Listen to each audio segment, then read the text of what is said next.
have the Freedom's front wheel and the hub motor, so it has this electric cable here, and these are the axles. And notice the valve stem comes from on the other side of the motor cable.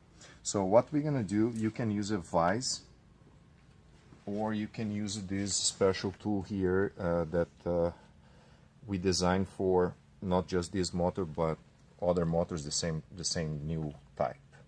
Okay, so you will put here, we'll clamp, but if you don't have this, you can use a vise, and we'll put the axle in the vise.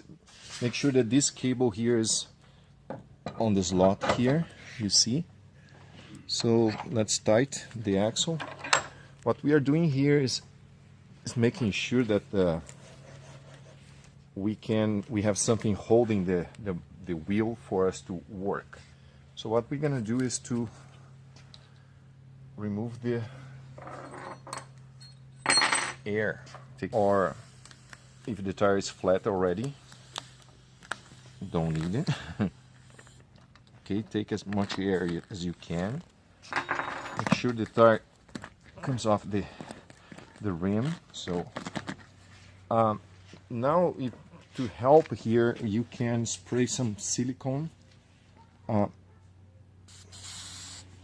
the bead here, so it will slide easier. Use the tire lever, and be careful to not damage the inner tube. You see I'm pulling this up and running the lever here. So now let's push this valve stem out of the hole. Okay, and here we have the inner tube. If you have to replace, put a new one. You can see that here we have like something that was, you can remove from the old one and reinstall on the new one. Is basically a piece of foam holes that we put here to not, when you reinstall, you don't want this stem to stick out too far. It will touch the front fork. Okay, let's reinstall. If you need to remove the whole tire for tire replacement.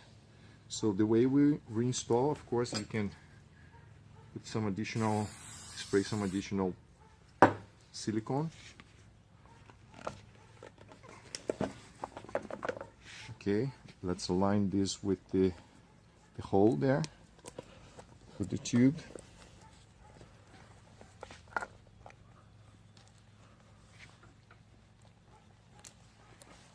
This is the hard part because the wheel is still moving.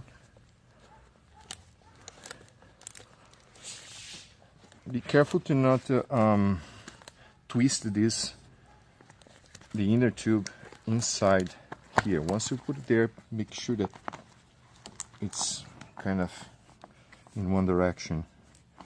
Okay, now let's install the tire. You have to go both sides here, and really, okay, it's done. Now we'll pump the tire.